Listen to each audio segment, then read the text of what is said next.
allez, nous voulons en ce jour remercier en premier lieu notre Seigneur.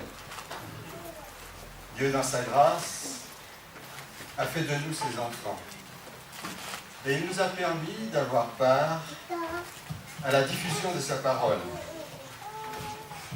Il nous a ainsi confié une tâche qui nous a enrichis personnellement au contact de cette parole, en essayant de la lire avec d'autres lunettes que celles que notre culture vous avait données. Bien des fois, nous avons été émerveillés de voir comment cette parole ancienne pouvait avoir un message actuel et pertinent pour des gens pourtant très différents des premiers destinataires et très différents de nous-mêmes aussi. J'aimerais aussi remercier l'Institut biblique. Enfin, nous aimerions, parce que finalement, c'est un petit peu à cause de l'Institut biblique que nous nous sommes rencontrés. Et c'est une grâce que nous partageons depuis. Cet institut nous a donné une bonne formation biblique, qui nous a été très utile, et nous a permis aussi de développer une piété personnelle qui nous a accompagnés toutes ces années. Nous voulons aussi remercier l'Église de Nogent. Comme cela a été rappelé, c'est avec la bénédiction de l'Église que nous sommes partis en novembre 1975 pour le Togo. L'Église nous a soutenus financièrement et spirituellement toutes ces années. Nous avons beaucoup apprécié ce soutien. C'était pour nous une garantie que nous n'étions pas seuls dans ce travail. Chaque fois qu'on nous a demandé de prendre une décision importante, nous avons bien entendu prier. Mais nous avons aussi demandé l'avis de l'Église avant de donner notre réponse. Et dans les moments de doute ou de découragement, il a toujours été très précieux pour nous de nous rappeler que nous n'étions pas partis sur un coup de tête, mais que des frères et des sœurs s'étaient engagés à nos côtés et nous avaient accompagnés dans nos décisions. Je ne redirai pas ce que j'ai dit lors de la fête de lancement du Nouveau Testament et Psaume en Ardennes. Plusieurs ont pu le lire dans l'écho paroissial de décembre dernier.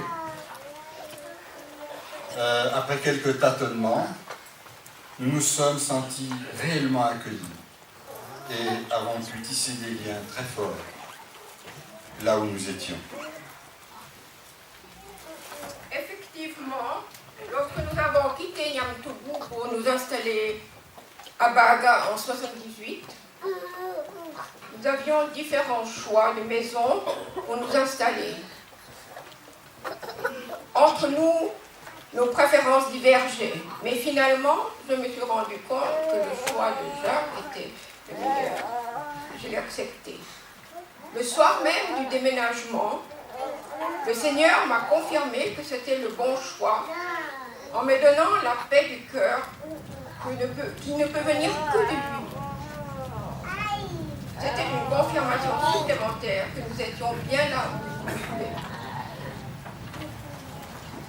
D'une façon plus générale, nous avons vécu ces années au Togo, entrecoupées de retours ponctuels en France, en étant conscients d'être là où Dieu nous voulait.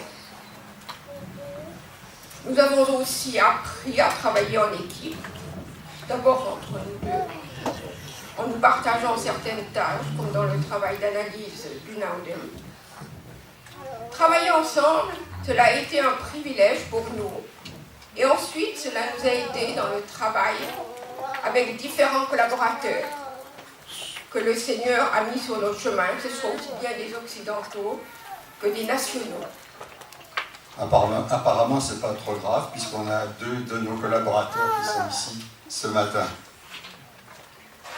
Nous avons essayé de vivre notre foi d'une façon culturellement acceptable, là où Dieu nous avait placés. Traduire la parole de Dieu, en effet, ce n'est pas traduire des mots,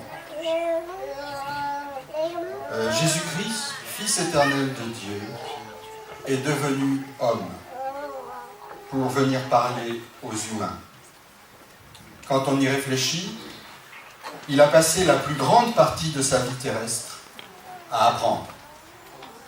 Apprendre à marcher, apprendre à manger, apprendre à parler, à se comporter comme il faut là où il était. Traduire la parole écrite de Dieu doit s'inspirer de cette même démarche.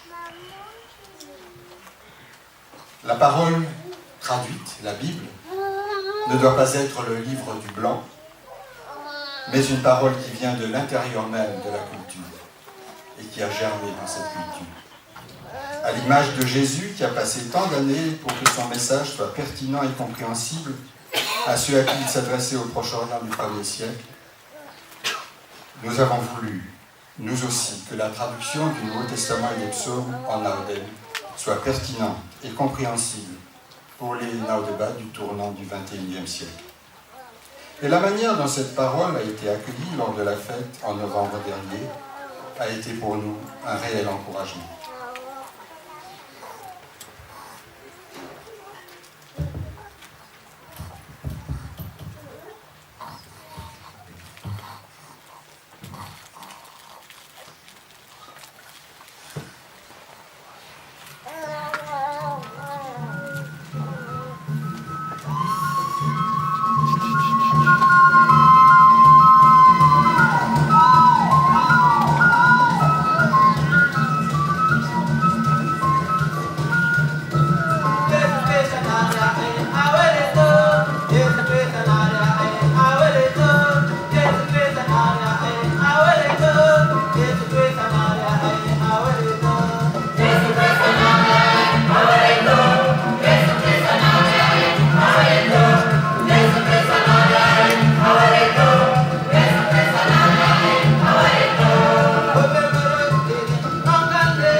C'est aussi pour nous un encouragement à persévérer.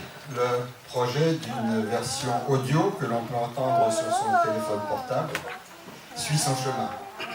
Et nous prions et vous invitons à vous associer avec nous à la prière pour que ce projet devienne réalité. Cette démarche que nous avons adoptée est au premier abord humiliante et déstabilisante. Humiliante car on redevient comme un enfant qui ne sait rien et qui a tout à apprendre. Déstabilisante car tous nos repères sont chamboulés et on doit apprendre à en adopter d'autres. Mais en fin de compte, comme je le disais tout à l'heure, c'est très enrichissant. On apprend à faire la part des choses entre l'essentiel et l'accessoire. On apprend aussi à apprécier une même réalité sous un autre angle. Cette démarche, c'est aussi celle que devrait avoir l'Église et tous ses membres. Le message à apporter est bien le même que celui que Jésus annonçait il y a plus de 2000 ans, mais nous avons besoin de comprendre d'abord nos contemporains avant de pouvoir leur apporter ce message de façon pertinente. La mission n'est pas simplement au loin, elle est ici, à ma porte, dans ma cage d'escalier, dans le métro, sur le marché, dans les commerces où je me rends. Cette parole que je lis tous les jours, est-ce que je la traduis dans ma vie? Et ma traduction est-elle un charabia incompréhensible ou bien est-elle compréhensible pour ceux que je côtoie? Au moment où nous entamons une nouvelle étape de notre vie, nous voudrions encore vous dire à tous merci. Très sincèrement, merci. Nous voudrions aussi encourager les jeunes à s'investir au service du Seigneur. Je n'ai pas l'impression que nous avons l'air malheureux. Et nous ne le sommes pas. Si Dieu t'appelle, n'aie pas peur. S'il te demande de tout quitter, vas-y.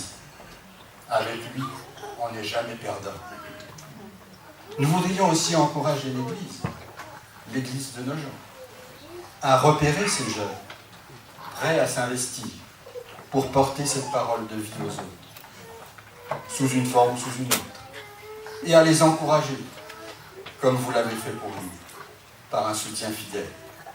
C'est très encourageant pour des jeunes d'avoir des moins jeunes qui les soutiennent.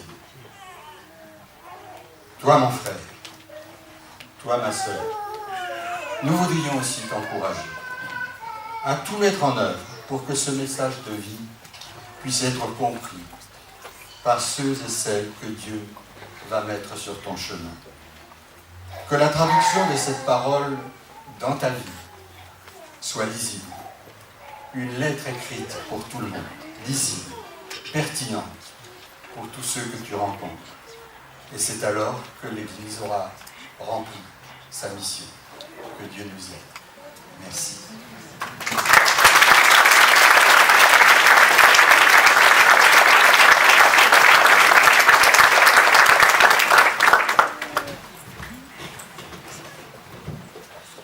Merci Marie-Claire et Jacques pour ce témoignage.